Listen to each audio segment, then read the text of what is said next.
दोस्तों, शालिनी भक्ति सागर कथा में आपका बहुत बहुत स्वागत है। तो दोस्तों, आइए जानते रमा एकादशी व्रत कथा। जो कोई आज के दिन रमा एकादशी की व्रत कथा सुनता है उसे अश्वयज्ञ गोदान के पुण्य फल की प्राप्ति होती है, वैकुंठ लोक की प्राप्ति होती है। आज के दिन विष्णु सहस्त्र नाम का पठन श्रवण करने से विष्णु भगवान की कृपा प्राप्त होती है। तो आइए श्रवण करते हैं रमा एकादशी व्रत कथा और विष्णु सहस्त्र नाम। पहले रमा एकादशी कथा सुनते हैं। युधिष्ठिर ने पूछा, जनार्दन, मुझ पर आपका स्नेह है, अंत कृपा करके बताइए कि कार्तिक के कृष्ण पक्ष में कौन सी एकादशी होती है। भगवान श्री कृष्ण बोले, राजन, कार्तिक के अनुसार कृष्ण पक्ष में रमा नाम की विख्यात और परम कल्याणमयी एकादशी होती है। यह परम उत्तम है और बड़े बड़े पापों को नाश करने वाली है। पूर्व काल में मुकुंदन नाम के विख्यात एक राजा हो चुके हैं जो भगवान श्री विष्णु के भक्त और सत्य प्रतिज्ञ थे।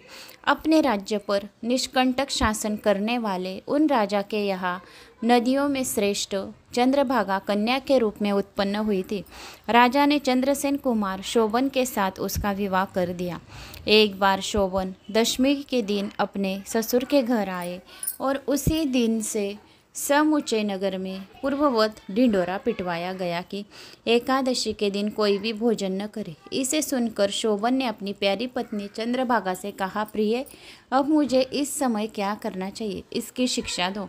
चंद्रभागा बोली, प्रभु, मेरे पिता के घर पर एकादशी के दिन मनुष्य तो क्या कोई पालतू पक्षी आदि भी भोजन नहीं कर सकते हैं। प्राणनाथ, यदि आप भोजन करोगे तो आपकी बड़ी निंदा होगी। इस प्रकार मन में विचार करके अपने चित्त को दृढ़ कीजिए। शोभन ने कहा, प्रिय, तुम्हारा कहना सत्य है, मैं भी उपवास करूंगा। देव का जैसा विधान है वैसा ही होगा।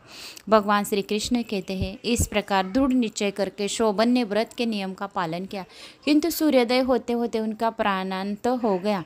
राजा मुकुचंद के शोभन का राजोचित दाह संस्कार कराया। चंद्रभागा भी पति का परलौकिक कर्म करके पिता के घर पर ही रहने लगे। नृपश्रेष्ठ उधर शोभन इस व्रत के प्रभाव से मंदराचल के शिखर पर बसे हुए परम रमणीय देवपुर को प्राप्त हुए। वह शोभन द्वितीय कुबेर के भांति शोभा पाने लगे।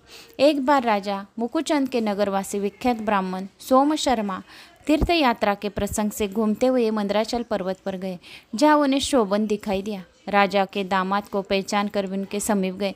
शोभन ने भी उस समय द्विज श्रेष्ठ सोम शर्मा को आया हुआ देखकर शीघ्र ही आसन से उठे और खड़े हुए और उन्हें प्रणाम किया।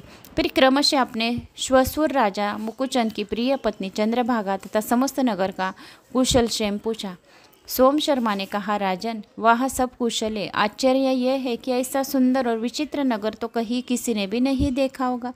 बताओ तो सही, आपको इस नगर की प्राप्ति कैसे हुई है। शोभन बोले, द्विजेंद्र, कार्तिक के कृष्ण पक्ष में जो रमा नाम की एकादशी होती है उसका व्रत करने से मुझे ऐसे नगर की प्राप्ति हुई है।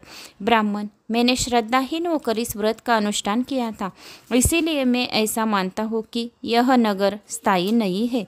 आप मुकुंदचंद की सुंदरी कन्या चंद्रभागा से यह सारा वृत्तांत कही होगा।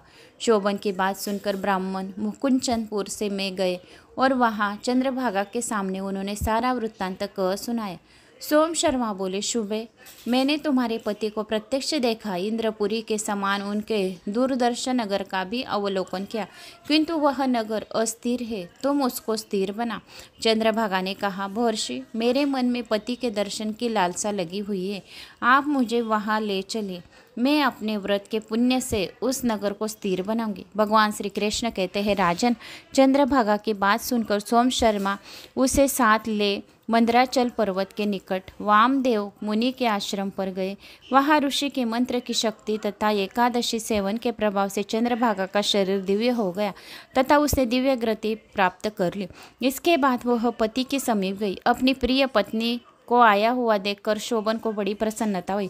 उन्होंने उसे बुलाकर अपने वाम भाग में सिंहासन पर बिठाया। तदनंतर पश्चात चंद्रभागा ने अपने प्रियतम से यह प्रिय वचन कहा, नाथ, मैं हित की बात कहती हूँ, सुनिए। जब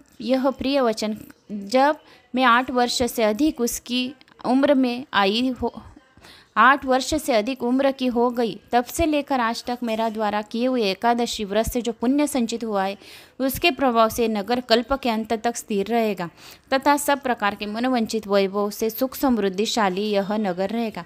नृपश्रेष्ठ, इस प्रकार रमा व्रत के प्रभाव से चंद्रभागा दिव्य भोग, दिव्य रूप और दिव्य आभूषणों और विभूषण को अपने पति के साथ मंदराचल के पर शिखर पर विहार करती रही। राजन, मैंने तुम्हारे समक्ष रमा नाम की एकादशी का वर्णन किया है। जो कोई रमा नाम की एकादशी का वर्णन सुनेगा, कहेगा, किसी को बताएगा या शेयर करेगा, यह चिंतामणि तथा कामधेनु के समान सब मनोरथों को उसके पूरे करेगा। तो यह रही रमा एकादशी की व्रत कथा जो मैंने आपको कही है। तो उम्मीद करती हूँ आपको ये रमा एकादशी व्रत कथा अच्छी लगी हो। अच्छी लगी तो एक लाइक करिए, चैनल को सब्सक्राइब कीजिए।